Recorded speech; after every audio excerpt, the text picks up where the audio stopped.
Alors que les vendanges commencent, Francis Vénère reçoit des clients fidèles. Ceux-ci apprécient la qualité du champagne, un produit noble à leurs yeux. Il y a une préparation spéciale.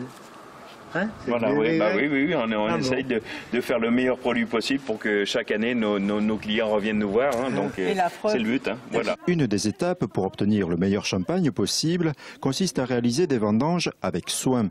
Ici, au Rissé, des coupeurs cueillent le raisin. Francis, lui, s'y prépare. Il attend que le ratio sucre-acidité soit parfait avant de rappeler les consignes de base pour la collecte du raisin. Si il y a des attaques de pourriture, ces raisins-là, si l'attaque est trop importante, dire un tiers du raisin, le raisin soit on coupe la partie qui est blessée, soit il est jeté. Hein. Si le raisin n'est pas assez mûr, le pinot noir a cette particularité, vous le regardez sur le plan, vous le voyez bien noir, vous le coupez, derrière il est rose.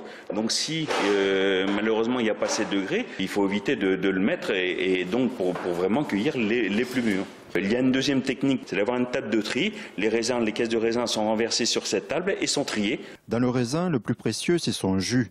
Afin qu'il soit le plus sain possible, chaque outil compte. C'est la caisse vendange champenoise, hein, donc qui doit être percée de toutes parts. Hein. Donc celle-ci, donc des trous qui ont été faits, celle-ci vraiment qui a été fabriquée comme ça. Donc pourquoi? Parce que le raisin, si lors de la coupe est blessé et que du jus de raisin coule, eh bien il doit couler par terre. On ne doit pas le laisser commencer à macérer, à fermenter dans la caisse avec les raisins. Autre détail, protéger le raisin de la pluie ou de la chaleur sur les quais de déchargement. Il ne faudra pas que les raisins soient sur le quai toute la journée, si possible les raisins du matin pressés à midi et puis les raisins de l'après-midi dans la soirée.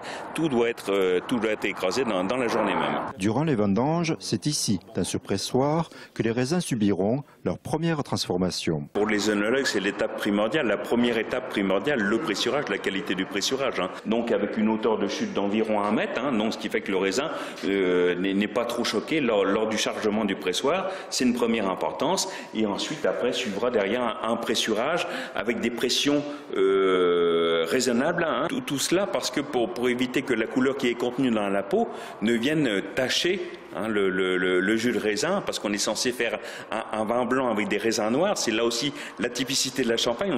On est les seuls à faire du vin blanc avec des raisins noirs. Partout ailleurs, c'est le même pinot noir qui sert à faire les grands vins rouges de Bourgogne, ou voire en Alsace, les vins rouges les rouges d'Alsace qui sont faits avec les pinots noirs. Et donc c'est là de la typicité de la Champagne. Partout ailleurs, on fait du vin blanc qu'avec des raisins blancs. À l'issue du pressurage, la recherche de la meilleure qualité continue avec la séparation du premier jus des suivants avant l'étape de la vinification.